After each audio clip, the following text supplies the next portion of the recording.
Nah, kalau menurut saksi hidup yang dulu di kerja paksa itu, yang meninggal di sini yang nggak dikasih makan, langsung dibuang ke bawah. Ini kan bawahnya itu sungai. Oh, jadi yang nggak dikasih makan mati, Iya, yang mati meninggal, mau kerja paksa meninggal rosa. kelaparan, langsung mayatnya dibuang ke sini. Iya. Itu boleh masuk ke sana nggak? Jarang dimasukin. Ya. Tapi boleh ya? Boleh. Boleh. Ya. Oh, dulu mah ya kan banyak yang pengen tahu suasana malam, sering juga karena ada banyak kejadian.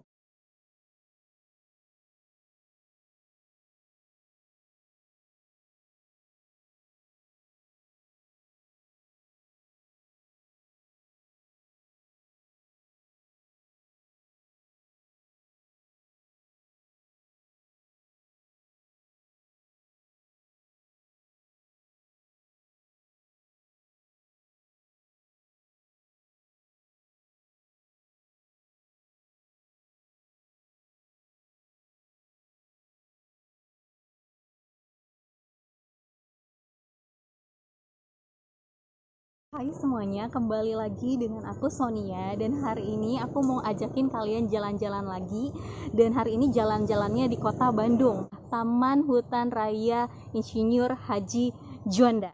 Sebenarnya hari ini aku mau lebih fokus ke dua tempat, yaitu Gua Jepang sama Gua Belandanya di dalam kawasan Tahura Insinyur Haji Juanda ini. And let's go!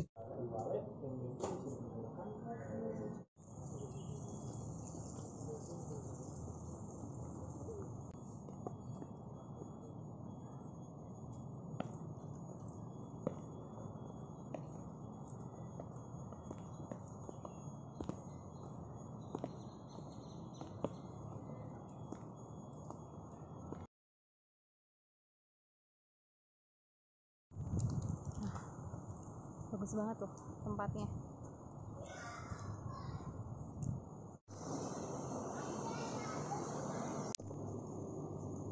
Gua Belanda sama gua Jepangnya. Itu gua Jepangnya ke bawah sekitar 250 meter. Kita coba lihat gimana gua Jepangnya.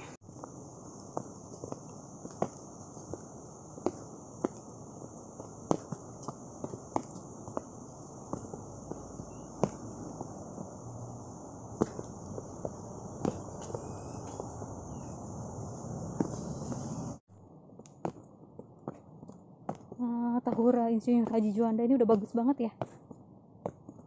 Area trekkingnya, istilahnya udah fasilitasnya udah memadai. Jadi aman lah. So, tetap hati-hati aja sih.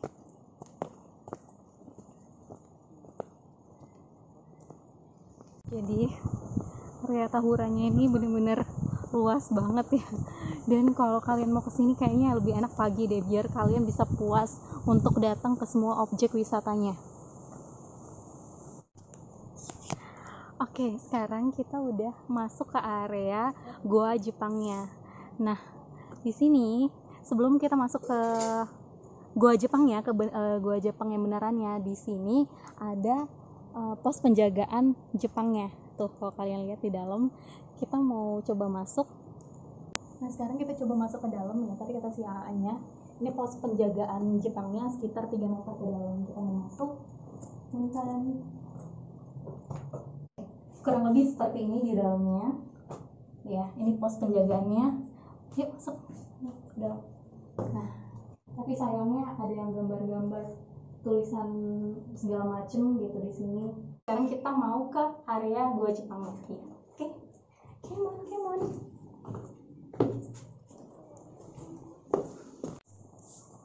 Sekarang kita mau lanjut ke area Gua Jepangnya ya. Tadi pos penjagaannya, ini mau masuk ke Gua Jepangnya. Seperti apa bentukannya?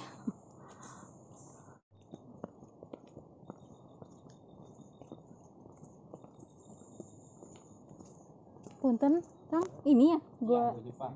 Udah sampai ke area Gua Jepangnya. Jadi di Gua Jepangnya sendiri ini ada 4 pintu. Tapi nanti kita masuknya di pintu yang paling kanan di sana. Baru nanti keluarnya bisa ke pintu 2, 3, 4, pokoknya gitulah tadi kataannya.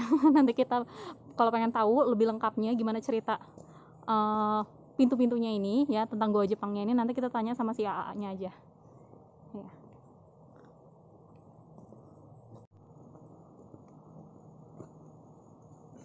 Cuman yang tadi totalnya berapa meter? Ini luas semuanya 450. 450. Ya. Kalau ini mah kan masih bentuk aslinya gitu. Jadi gunung batu dulu pembuatannya itu pakai alat manual, pakai pahat. Waktu kerja paksa Romusa di sini. Oke. Jadi memang rakyat Indonesia Ya, yang buat ini ya. ini dipahat selama 3 tahun dari 1942 sampai 45 sebelum merdeka. Oke. Nah ini baru lorong yang pertamanya. Jadi semuanya kan Gua Jepang ini ada 4 pintu, di dalamnya itu 3 sambungan 3 lorong. Fungsi Gua Jepang ini dulu digunakan untuk tempat persembunyian sama benteng pertahanan tentara Jepang di sini. Nah ini kita kesini dulu. Yang ini? Nah ini di depan ada salah satu jendela sini. Ini di dalam pembuatannya ya? Ya. Nah ini ada salah satu jendelanya terus keluar. Nah fungsi jendela ini digunakan untuk lubang udara. Ya dipakai juga untuk lubang pelariannya atau lubang daruratnya, lubang kaburnya. Yang Gua Jepang ini sebetulnya hanya untuk sarana tambahan gitu. Jadi kalau fasilitas untuk ruang penyiksaan, ruang tahanan, ruang interogasi, tempat radio komunikasi itu adanya di Gua Belanda, nggak di sini.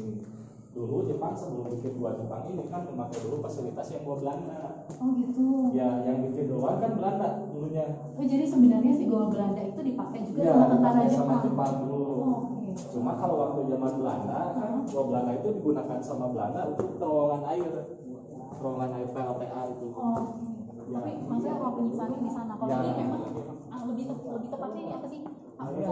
Fungsinya kalau yang Gua Jepang ini hanya untuk sarana tambahan aja. Sarana tambahan. Ya, sebetulnya kalau yang Gua Jepang ini dulu kalau menurut saksi hidup itu sambil dipakai itu masih tahap pembuatan, belum 100% jadi kalau yang Gua Jepang ini. Ya. Nah, ini lorong yang keduanya. Kalau sebelah kanan itu tembusan jendela yang barusan. Oh iya benar-benar. Ya, jadi nyambung. Banyak. Ya. Nah, kita bisa lurus di ujung tempat tidurnya. Boleh. Nah, ini dulu sempat dipasang penerangan juga ini bekasnya kan. Waktu peresmian dibuka jadi tempat wisata tahun 85 di pasar. Terus kenapa ini? Jadi udah nggak aktif lagi, soalnya kan di atas ini ada saluran air. Belanda itu jadi lepas itu sering konslet. Pertama kan ini batu semua nggak tahan lama. Oh jadi memang sengaja dicepat karena memang di atas ada saluran air. Nah jadi yang dinamakan kamar-kamar itu cuma pelataran seperti ini. Ini kamar-kamar seperti ini fungsinya buat apa? Nah pelataran ini kalau menurut saksi itu dulunya bekas tempat istirahatnya atau tempat tidur sementara untuk komandan-komandannya. Komandan Jepang. Ya khusus komandan-komandan Jepang tidurnya di atas ini. Mungkin kalau dulu kan darurat gitu. Jadi asal bisa istirahat. Terus kalau untuk itu warga Indonesia kita mesti apa? Ditahannya di Gua Belanda ada. Oh jadi kalau mereka udah selesai kerja di sini mereka balik ke Gua Belanda. 1 kilometer dari sini dari ya? sini ya kurang lebih 1 kilometer. Nah yang ini satu sudah. Nah ini ujungnya untuk ujung pintu pertamanya. Jadi nggak ada tempat belakang, pemandangan belakang. Kalau yang Gua Belanda kan lurus itu ada pintu keluar lewat belakang. Kalau ini mau mentok. Nah ini jawaban. Imam udah berapa lama jadi pemandu? Kebetulan saya dari kecil asli orang sini kan, dari sekolah langsung ke sini. Oh gitu. Jadi udah lumayan lama sih. Nah ini lorong yang ketiga. Kalau dari luar ini ada 4 pintu, cuma kalau udah ke dalam itu kelihatannya 3 pintu masuk. Nah pintu yang pertama yang barusan kita masuk. Nah kalau pintu yang keduanya ada di balik ini sebelah kiri. Nembusnya cuma nyampe lorong yang kedua. Ini kan kita di lorong yang ketiga. Nah ini di depan langsung di atas pintu yang ketiganya. Oh ya ini 3 ya? Nah ini pintu yang ketiganya.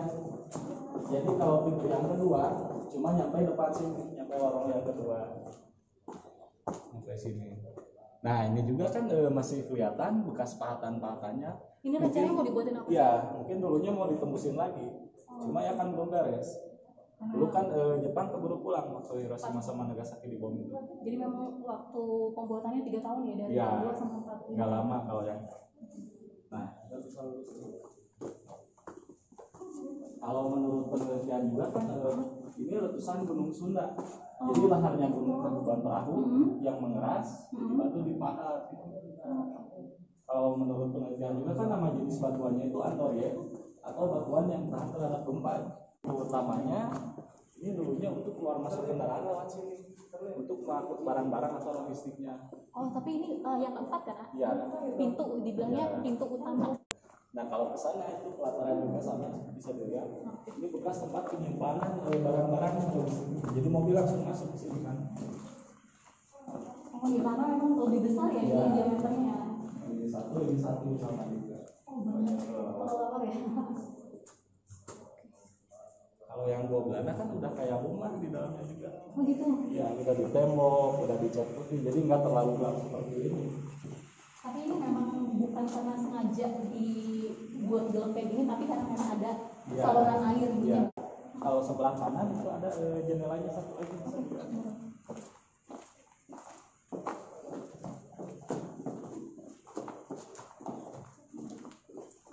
Jendelanya satu lagi. Cuma ini lebih panjang, lebih jelas kelihatan keluar. Fungsinya juga sama. Cuma kalau yang ini selain digunakan untuk lubang kaburnya, ini digunakan juga untuk lubang jebakan gitu. Jadi kalau misalkan ada musuh naik ke sini, kelihatannya kan lurus, padahal di depannya itu turun lagi jadi terperosok. Di lorong yang keduanya ini kan turun. Kan masih ada besi-besi tajam, jadi terperosok situ. Balik dinding ini ada satu pintu lagi.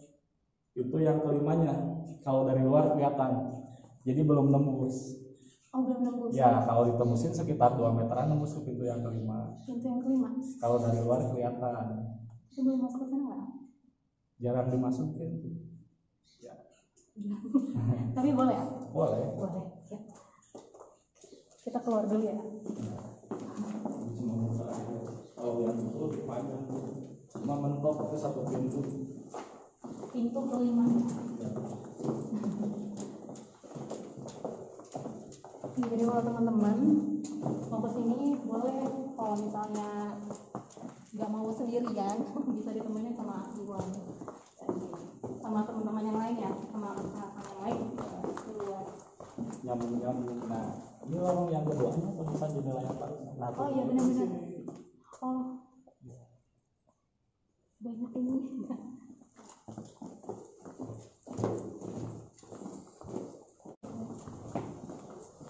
Sekarang kita mau ke pintu yang kelima.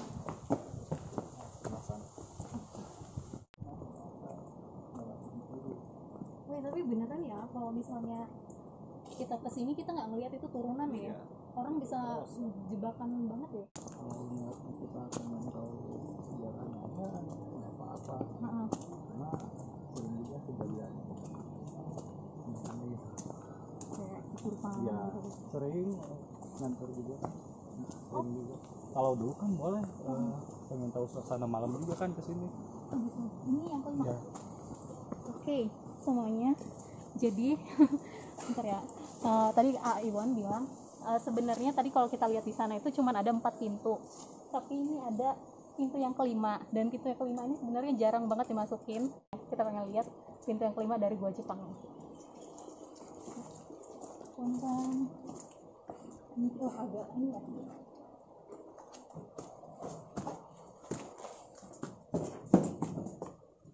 Tapi ini nggak nyambung ya? Enggak.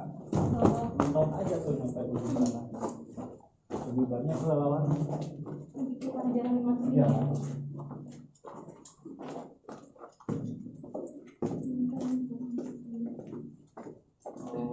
Dulu mah ya kan banyak yang pengen tahu suasana malam, sering juga karena ngantor banyak kejadian juga. Oh gitu. Tapi apa namanya banyak yang datang ke sini malam ya? Soalnya kan tadi saya tanya untuk tanggurannya sendiri kan tutup jam 4 ya. Iya. Tapi banyak yang kalau malam bisa juga teman-teman ke sini. Cuma kalau misalkan harus ini dulu sih, izin dulu. Oh, izin dulu Ya. dari pengelolanya ya. Cuma segini. Oh. Banyak pengelolanya juga ya. Berapa meter nih Pak kira-kira dari Ini depan? paling kurang lebih 80 meteran. 80 meter ya dalamnya. Lebih banyak. Di sini agak lebih dingin ya? Iya, lebih lembab. Lebih dingin, lebih lembab. Jarang dimasukin. Lebih sama. Tapi kalau main-main kesini yang penting nggak ngomong-ngomong yang aneh ya. Jangan ngomong yang kasar teman-teman. Jadi saling menghargai. Jadi semua tempat sih ya. Iya, nggak di sini aja. Nggak di sini aja, di semua tempat yang harus dijaga perkataannya.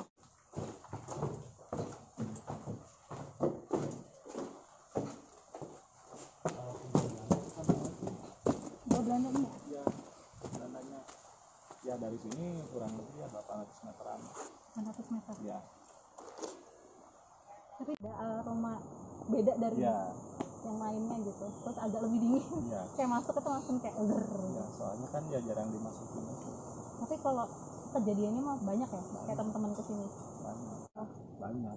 Biasanya kenapa tuh mereka biasanya kalau misalnya Ya yang sampai usia aja sih. mana biasa? Cuma yang biasa itu mah kebanyakannya yang diundang sama yang bisa. Oh, diundang sama yang bisa. Iya, yang bisa undang yang kayak gitu. Hati-hati aja kalau kesini, jaga perkataan paling itu ya. Soalnya kan namanya juga tempat zaman dulu. Mungkin ya banyak juga.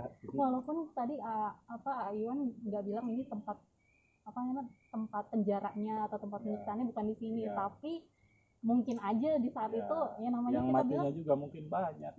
namanya kan dibangunnya sama Romusa kan, kerja paksa di dalamnya, kita nggak tahu cerita. Iya, banyak sih yang jadi kalau Orang Indonesia ya kalau menurut saksi hidup yang dulu di kerja paksa itu yang meninggal di sini yang nggak dikasih makan langsung dibuang ke bawah. Ini kan bawahnya itu sungai. jadi yang nggak dikasih makan mati, yang mati meninggal kerja paksa meninggal kelaparan langsung mayatnya dibuang ke sini. Kebetulan kan kalau nggak salah 5 tahun ke belakang masih ada saksi hidupnya sering cerita-cerita zaman dulu itu hampir bahasa Jepang bisa, bahasa Belanda bisa. Yang meninggal juga. Semoga tenang lah ya. Kak Iwan makasih ya udah nemenin ya. Nanti jadi teman-teman tadi setelah keluar dari gua Jepangnya yang di pintu kelima itu emang rasanya agak beda sih dari yang pintu 1, 2, 3, 4. Karena aku bilang tadi itu dingin banget, terus sampai aku keringetan, kayak benar keringetan gitu. Di dalam itu dingin, tapi herannya aku langsung keringetan. Gimana ya, keringet dingin apa ya? Tapi intinya kayak gitu. Dan memang aku ngerasa sih tadi pokoknya ada something agak ya, jaga tingkah laku, jaga saling menghargai lah ya, saling menghargai semua jiwa ya, semua jiwa-jiwa kita saling menghargai. Oke. Ini kayaknya ada pos penjagaannya lagi ke dalam tuh ya, jadi nggak begitu dalam, 3 meter kayaknya. Jadi di sepanjang Gua Jepang tadi, sebelum dan sesudahnya itu ada pos-pos penjagaan seperti ini tuh. Oke teman-teman, sekarang kita mau menuju ke Goa Belanda. Tadi kata Aiwannya, Goa Belandanya itu tempat penyiksaannya, karena Goa Belandanya itu juga dipakai sama tentara Jepang setelah Belandanya mundur gitu. Sekarang kita mau menuju ke sana. Sempat juga dipasang lampu nih. Kan jadi masalah itu saluran air, soalnya saluran air yang di bawah tadi itu Kabur. Bentar. Gak bisa nangkep. Maaf ya Pak, Nona nggak mau fokus. terus dimasukin ke sel. Ini yang sering dipakai untuk shooting-shootingan seperti jurnalisa dunia lain, cuman kalau dunia lain itu gagal itu dalam artian di sini ada satu mitos. Ini yang sering orang-orang itu masuk seperti meditasian terus semacam yalah begitulah ya, suara-suara gitu lah ya, asalnya satu sini tapi terus merembet gitu. Merembetnya di dalam apa di luar? Di luar sempat tetar juga saya. Betul, saya demi Allah ya nih, saya pernah pingsan juga. Memaskan. Iya, Itu beberapa hari yang lalu ya. sebelum corona. Jadi di setiap kamarnya tuh kayak, kan ada beberapa kamar ya tadi yang kayak kalian lihat itu. Jadi di kamar-kamarnya tuh ada bunyi desisan gitu, bener-bener dari dalam kamar. Baru ada suara kayak ngagetin gitu, kayak ini gitu ya.